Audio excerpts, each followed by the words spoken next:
할렐루야. 오늘도 함께 예배하는 우리 모든 가족들에게 하나님의 은혜와 능력과 평강이 넘치기를 주님의 이름으로 축원합니다. 이스라엘의 역사를 크게 둘로 나눌 수가 있는데, 왕을 세우기 이전과 왕을 세운 이후입니다. 이스라엘 백성들이 40년의 광야 생활을 끝내고 드디어 가나안에 들어왔습니다. 하나의 국가가 형성되기 위해서는 영토가 있어야 되고, 또 국민이 있어야 되고, 또 국가를 형성하는 조직이 있어야 하는데, 이제 가나안이라는 영토도 생겼고 국민도 있습니다. 이제는 리더십만 갖추면 됩니다. 이 리더십이 고대 사회에서는 왕일 것인데, 그렇다면 이제 왕만 있으면 됩니다. 그런데 하나님은 이스라엘에 왕을 허락하지 않으셨습니다. 하나님께서 그렇게 하신 이유가 있습니다. 그것은 제사장을 중심으로 한 신앙 공동체를 이루어서 하나님께서 직접 다스리시기를 원하셨기 때문입니다. 말 그대로 신정 통치입니다.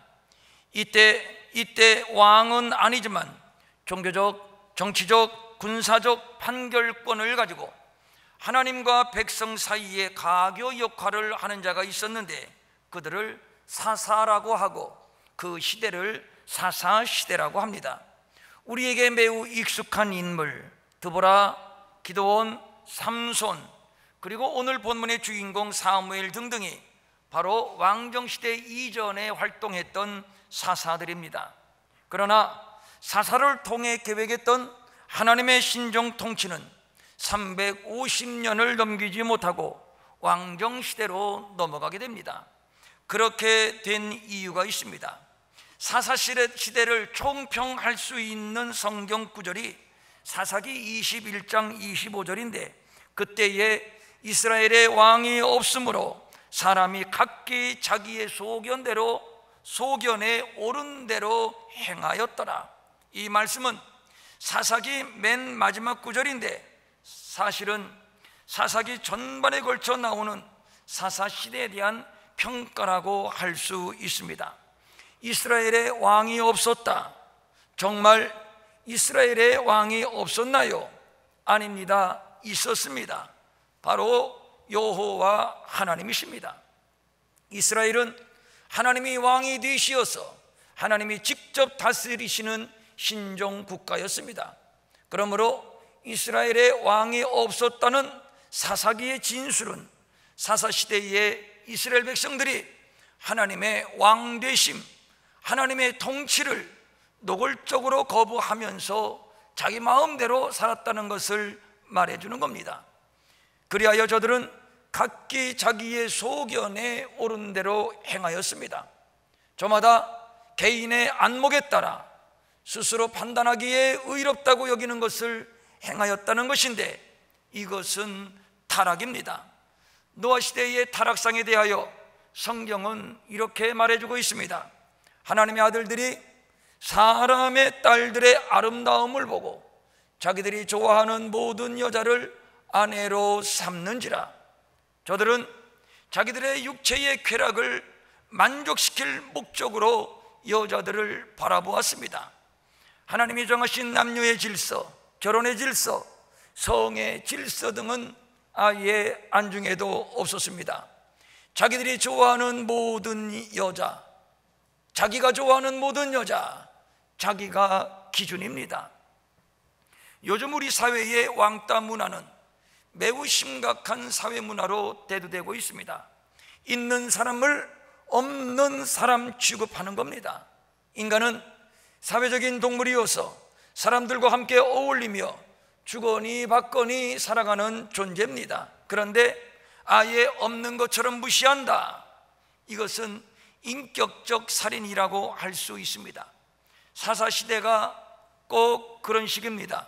완전히 하나님이 없는 것처럼 하나님을 무시했습니다.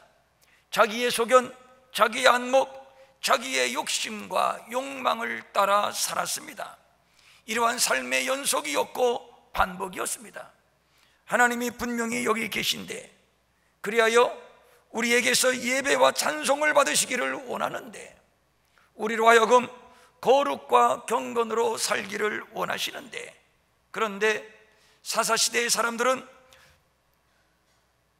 투명 인간이 아닌 투명 하나님 취급을 했습니다. 하나님을 아예 무시했습니다.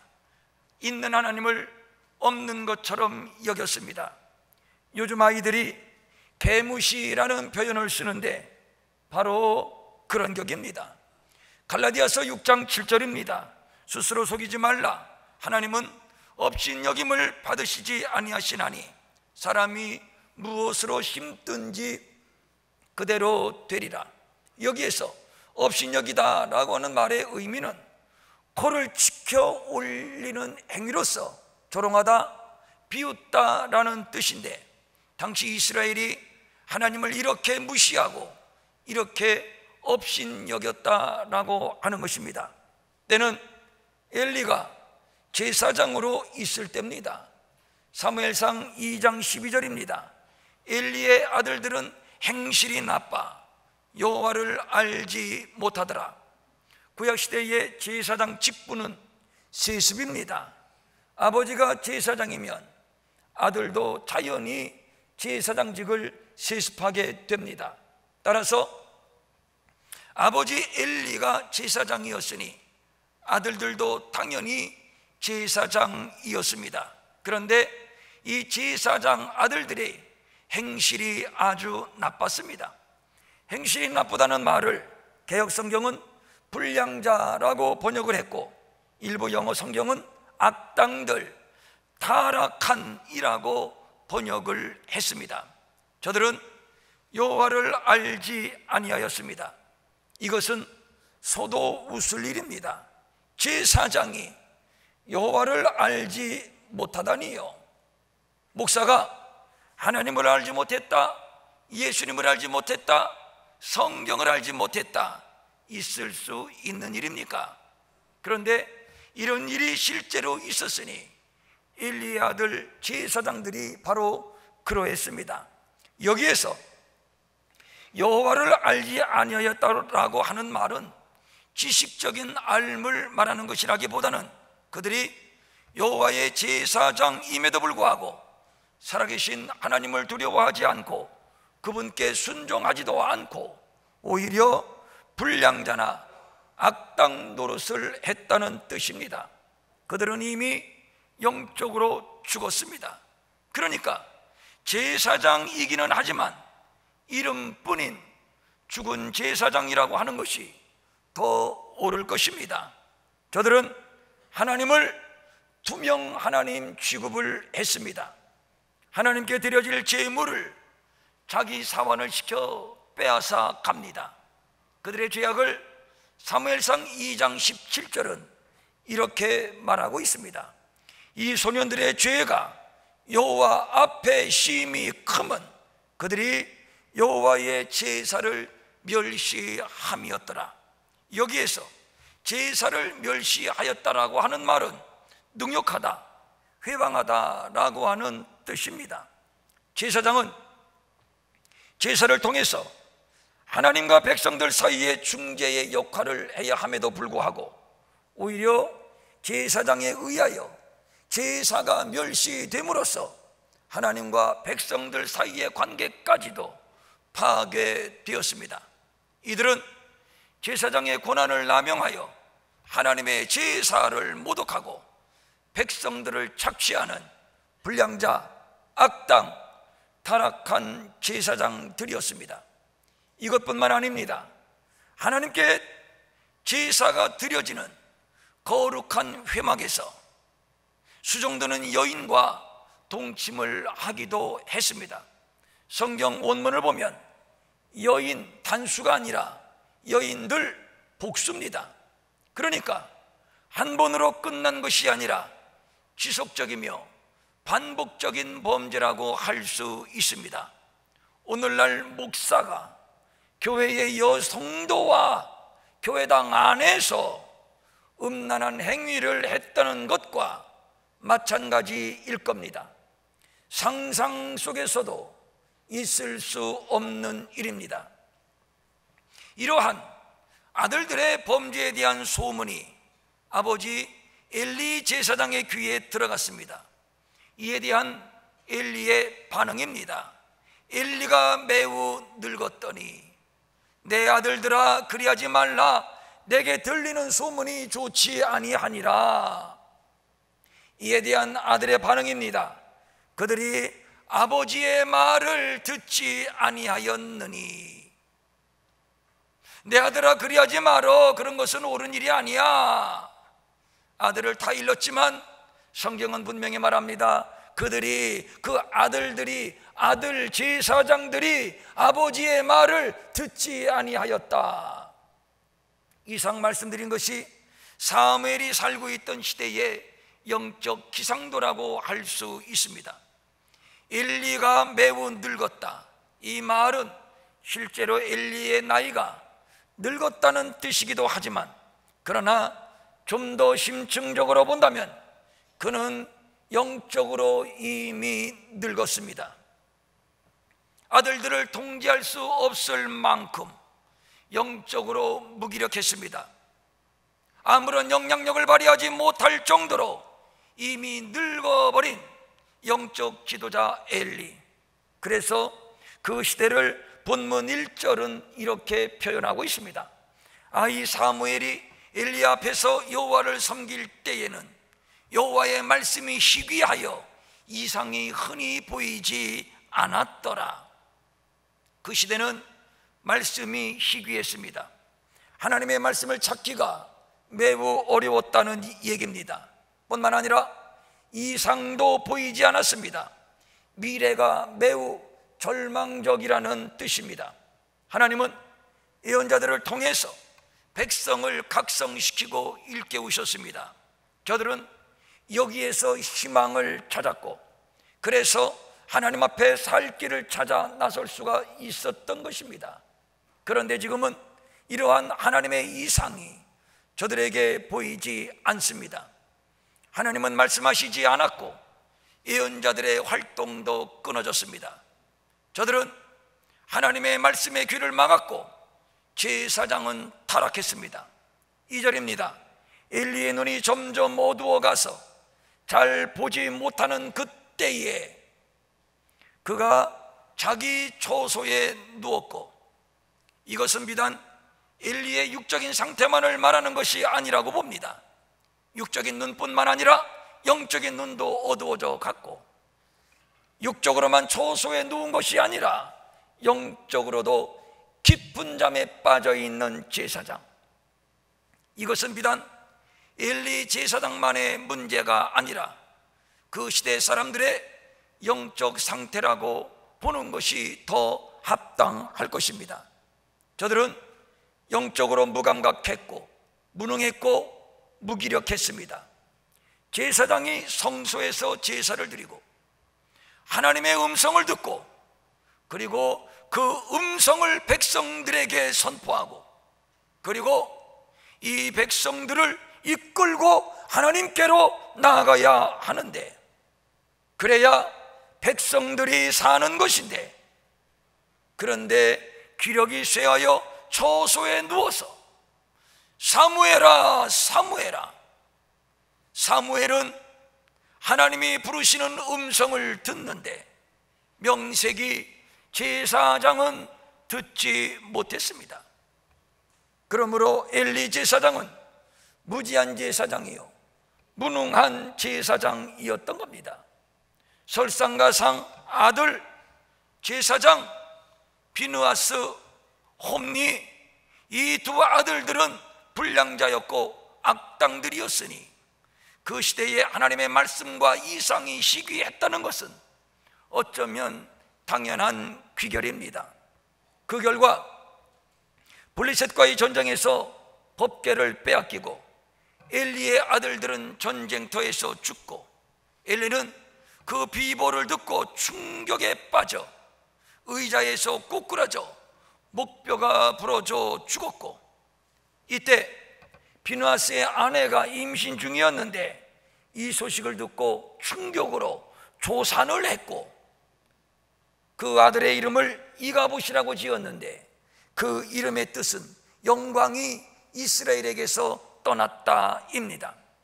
이스라엘이 블레셋과의 전쟁을 벌이기 전, 법궤를 빼앗기기 전에 이미 하나님은 이스라엘에게서 떠났습니다.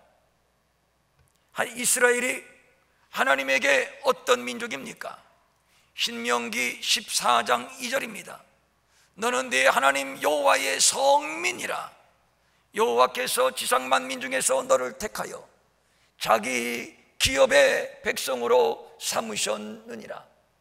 세상 많은 나라와 민족 가운데 특별히 택한 여호와의 성민, 거룩한 이스라엘 백성입니다. 이 이스라엘을 범하는 자는 하나님의 눈동자를 범하는 것과 같다고 말씀하기도 했습니다. 그런데 하나님의 영광이 저들에게서 떠났으니 결과는 뻔합니다. 망하는 것입니다. 오늘 우리는 본문에서 아주 중요한 교훈을 얻게 됩니다. 이스라엘이 전쟁에서 패하고 법궤를 빼앗기고 망한 것이 정치를 잘못해서입니까? 아니면 군사력이 약해서입니까? 성경은 그런 것을 전혀 언급하고 있지 않습니다. 그런 것은 정치인들이나 군사 전문가들이 고민할 것이고, 우리들은 그런 표피적인 현상만 봐서는 안 됩니다. 혼란스러울 수밖에 없는 상황, 부패할 수밖에 없는 상황, 위기를 만날 수밖에 없는 상황의 근원에는 반드시 영적인 문제가 자리 잡고 있음을 알아야 합니다. 엘리는 영적으로 눈이 멀었고 영적으로 깊은 잠에 빠져서 이미 하나님의 음성을 듣지 못하는 무능한 자가 되었고, 그의 아들들은 불량자요 악당이 되어버리고 말았습니다. 그리하여 그 시대는 말씀이 희귀하고 이상이 보이지 아니하는 어두움의 시대요 절망의 시대였습니다. 그런데 이런 때 유일하게 하나님의 말씀을 듣는 자, 아니 하나님의 말씀이 들려지는 자, 즉 하나님과 소통하는 자가 있었으니 그가 곧 사무엘입니다. 사무엘아 사무엘아, 내 하나님 말씀하옵소서. 주의 종이 듣겠나이다. 사무엘에게 하나님의 음성이 들려졌고, 그 음성을 듣고 사무엘이 벌떡 일어났습니다. 그리고 그는 나라를 살리고 민족을 살리며 또 그 새로운 시대를 여는 역사적인 인물이 되었습니다. 사무엘상 3장 19절입니다. 사무엘이 자라매 여호와께서 그와 함께 계셔서 그의 말이 하나도 땅에 떨어지지 않게 하시니. 그리고 또 사무엘상 7장 13절입니다. 블레셋 사람들이 굴복하여 다시는 이스라엘 지역 안에 들어오지 못하였으며 여호와의 손이 사무엘이 사는 날 동안에 블레셋 사람을 막으심에. 정말 사무엘 대단합니다. 사무엘이 사는 날 동안 그는 이스라엘을 다스렸고 그의 말이 하나도 땅에 떨어지지 않도록 하나님께서 그를 존귀하게 하셨고 권위 있게 하셨고, 마침내 그를 통해서 기울어가는 이스라엘을 회복시키셨습니다. 그래서 그가 사는 날 동안 다시는 블레셋이 이스라엘을 괴롭히지 않도록 하나님께서 막아주셨습니다. 그러면 사무엘이 누구였습니까? 그는 하나님의 음성을 듣는 자였습니다. 하나님의 음성을 듣는 자 한 사람이 역사의 새 시대를 열어가는 것입니다. 시대가 아무리 깜깜하고 절망적이어도 그래도 그 가운데 하나님의 음성이 들리는 자가 다만 얼마라도 있다면, 아니 다만 한 사람이라도 있다면 그것이 바로 희망인 것입니다. 하나님을 떠나 거역한 이스라엘은 하나님의 심판을 받아 바벨론의 나라를 빼앗기고 망할 것입니다. 절망입니다. 이때 하나님이 말씀합니다. 이사야 6장 8절입니다. 내가 누구를 보내며 누가 우리를 위하여 일하러 갈꼬. 아무도 이 같은 하나님의 음성을 듣는 자가 없을 때, 그런데 유독 한 사람이 들었습니다. 아니, 들렸습니다. 그가 바로 이사야 선지자입니다. 내가 또 주의 목소리를 들으니, 내가 또 주의 목소리를 들으니 하여 그는 이렇게 응답합니다. 내가 여기 있나이다. 나를 보내소서. 그리하여 그는 역사의 전면에 서게 되고 하나님의 심판과 구원의 메시지를 선포하게 됩니다. 바로 이것입니다. 하나님의 음성을 듣는 자가 있다면, 하나님의 음성을 듣는 자 그 사람 때문에 아직 희망은 있습니다. 하나님은 바로 그 음성을 듣는 자를 통해서 회복과 구원의 메시지를 들려줄 것이며 새로운 길을 여실 것이기 때문입니다. 요한복음 5장 25절입니다. 진실로 진실로 너희에게 이르노니 죽은 자들이 하나님의 아들의 음성을 들을 때가 오나니 곧 이때라. 듣는 자는 살아나리라. 하나님의 음성을 들으면, 하나님의 음성이 내 귀에 들려지면, 그가 개인이든지 가정이든지 교회든지 나라든지 분명한 것은 살아난다는 것입니다. 그 음성은 그 여호와의 음성은 살리는 음성이기 때문입니다. 살리는 것은 영이니 육은 무익하니라. 내가 너희에게 이른 말은 영이요 생명이라. 그러면 우리가 어떻게 하면 하나님의 음성을 들을 수 있을까요? 사무엘상 2장 26절입니다. 이 사무엘이 점점 자라매 여호와와 사람들에게 은총을 더욱 받더라. 이 말의 정확한 원어적인 의미는 사무엘이 여호와와 함께 자라매 여호와와 사람들 앞에 은총을 더욱 받았다는 뜻입니다. 매우 중요한 얘기입니다. 모든 사람들이 제사장까지도 여호와를 떠나 여호와를 무시하고 자기들의 소견대로 살고 있던 시대에, 이러한 시대의 조류에 휩쓸리지 않고 여호와 하나님과 함께 사는 경건한 자가 있었으니 그가 바로 사무엘이라고 하는 소년이었습니다. 그는 여호와와 함께 자라났습니다.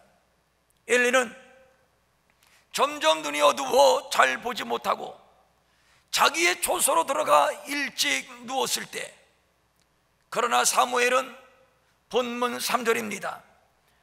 하나님의 등불은 아직 꺼지지 아니하였으며 사무엘은 하나님의 궤에 있는 여호와의 전 안에 누웠더니 하나님이 계신 성소에서 하나님과 함께 밤을 지새우며 있었다는 얘기입니다.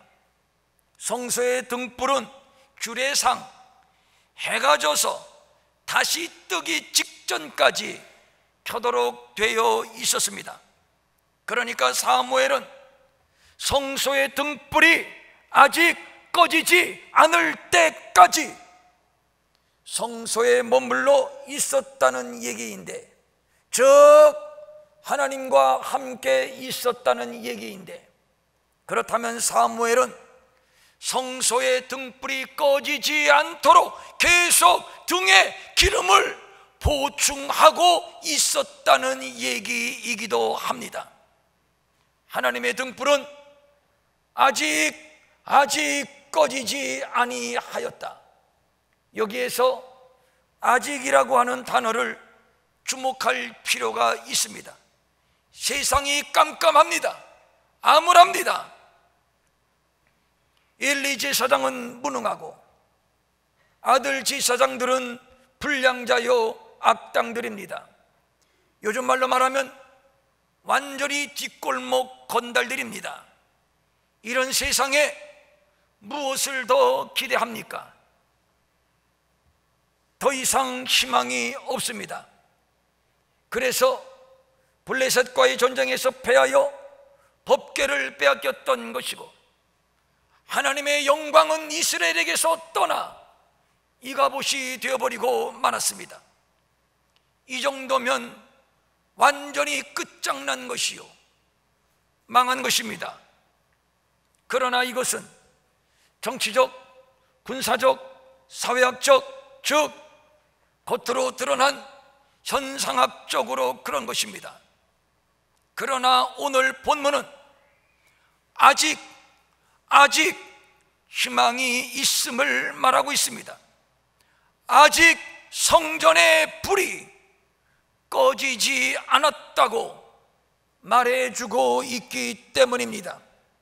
성전의 불이 꺼지지 아니하도록 기름을 계속 보충해 준 자는 바로 사무엘이었습니다. 그는 이곳에서 하나님의 음성을 듣습니다. 사무엘아, 사무엘아. 하나님의 음성이 아직 등불이 꺼지지 아니한 성전에 물려 퍼졌습니다. 이 음성이 성전의 불이 꺼지지 않도록 성전을 지키고 있는 사무엘에게 들려졌습니다. 사무엘은 이 음성을 듣고 벌떡 일어났습니다. 내 하나님 말씀하옵소서. 종이 듣겠나이다. 이후로부터 여호와께서 그와 함께 하셔서 그의 말이 하나도 땅에 떨어지지 않게 하셨으며, 그가 이스라엘을 다스리는 동안 다시는 블레셋이 이스라엘을 공격하지 않도록 하나님이 그를 지키셨고 이스라엘을 지켜주셨습니다. 그러므로 결론은 나왔습니다.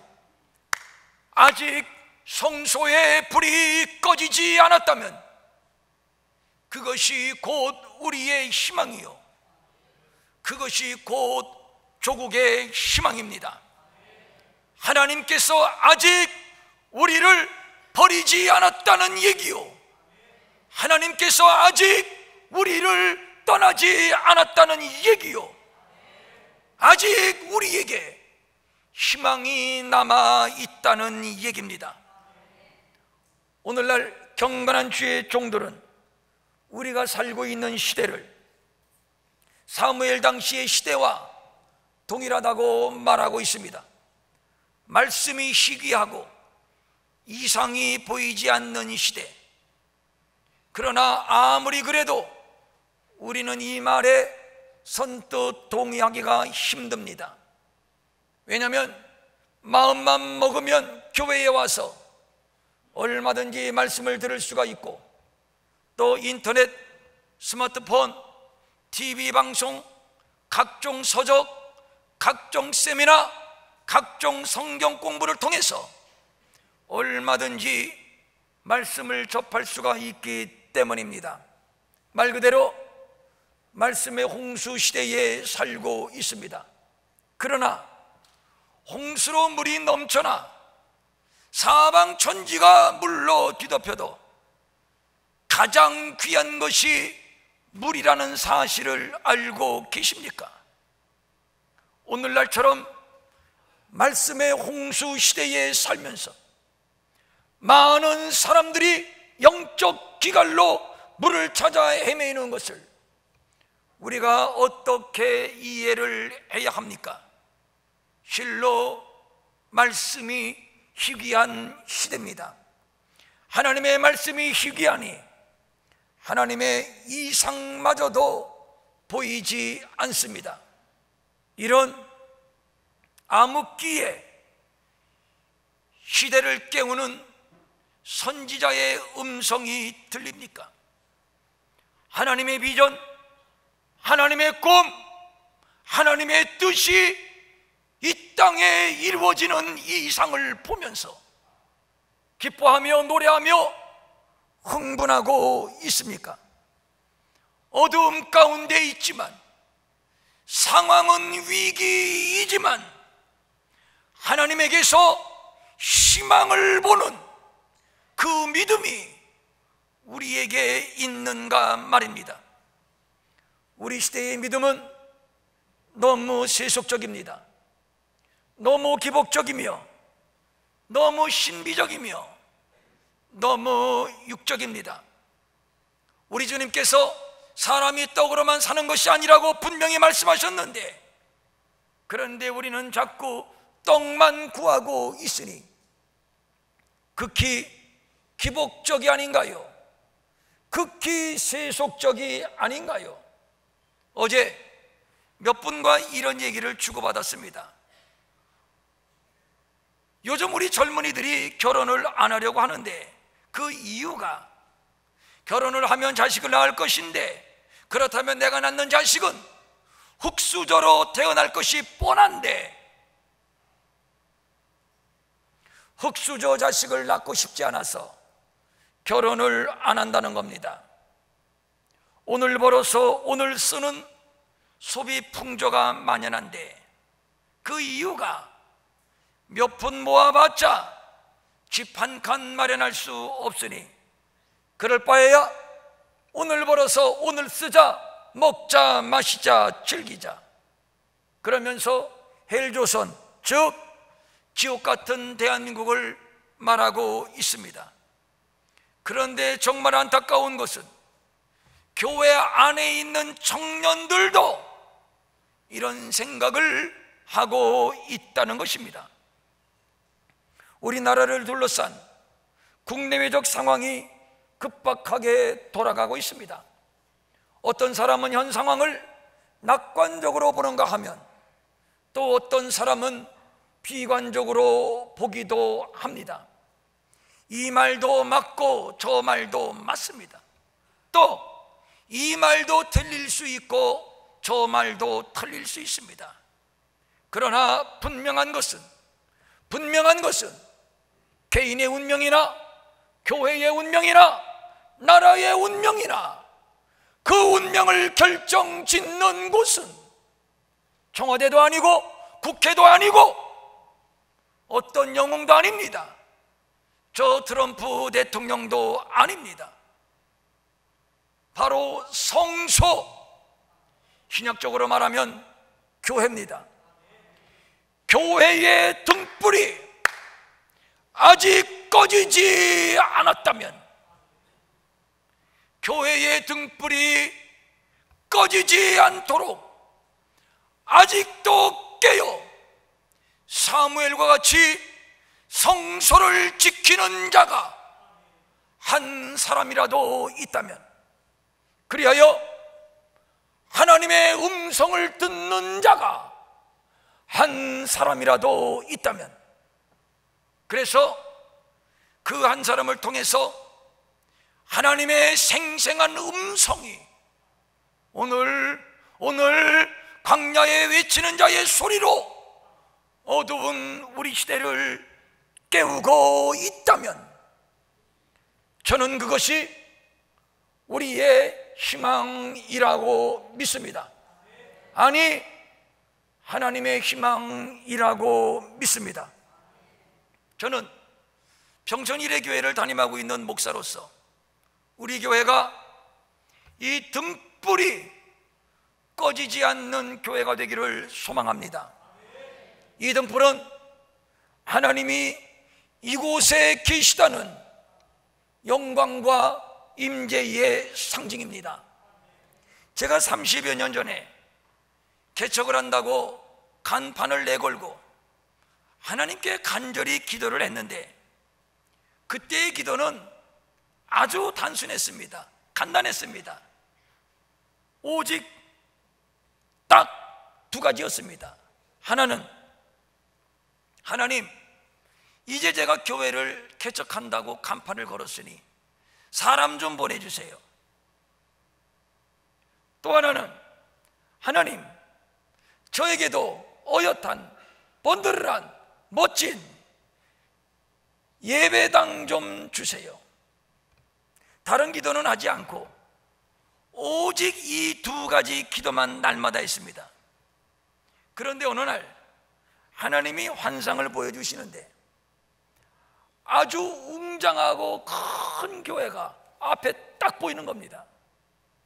이건 분명히 응답이지. 와, 하나님이 이런 교회를 내게 주시려나 보다. 흥분해가지고 계속 주시하고 있는데 갑자기 장면이 바뀌면서 교회가 흔들흔들 하면서 벽에 균열이 가기 시작을 하고 종탑이 무너져 내리기 시작을 하는 겁니다. 깜짝 놀랐습니다. 이게 뭔가? 하나님이 이게 뭡니까? 그때 하나님이 하시는 말씀이, 너 이런 목회하고 싶냐?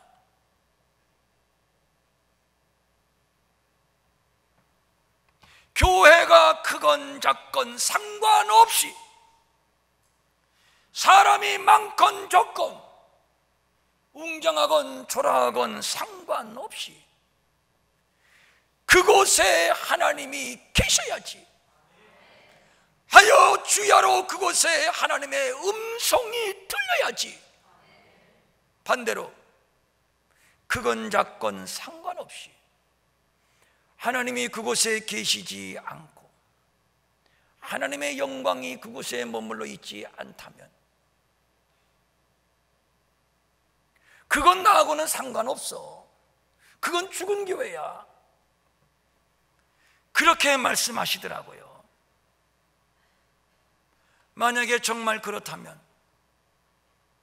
여기 있는 목사도 죽고 여러분도 죽고 다 죽는 것이지요.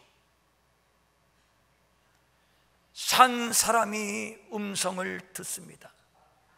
죽은 사람은 절대로 음성을 들을 수가 없습니다. 들려지지를 않습니다. 우리가 영적으로 죽어 있다면 이 교회에서 이가봇 하나님의 영광은 떠나고 등불은 꺼진다면 더 이상 우리에게는 소망이 없는 겁니다. 우리 교회의 평화가 영광이 있는 교회, 약속이 있는 교회, 증거가 있는 교회인데 그때 하나님이 주신 평화입니다. 모일 때마다, 예배할 때마다, 기도할 때마다 이 교회에, 우리 모두에게 하나님의 음성이 들려질 수 있기를 바랍니다. 어린 사무엘이 성전에서 하나님과 함께 자라면서 하나님의 음성을 들었습니다. 이 교회에서 양육을 받으며 자라나는 우리의 아들, 딸들이 사무엘처럼 하나님과 함께 성장해서 하나님의 음성을 들음으로 말미암아 그 아이들이 이 나라의 미래, 이 나라의 소망이 될 수 있기를 바랍니다. 주여, 이곳에 임재하옵소서. 주여, 이곳에 주야로 말씀하옵소서. 우리가 듣겠나이다. 그리하여 새 시대에 새 역사를 열어가는 우리 평촌일의 교회 공동체, 우리 모두가 될 수 있기를 간절히 소원하며 주님의 이름으로 축원합니다. 축원합니다. 아멘. 일어나셔서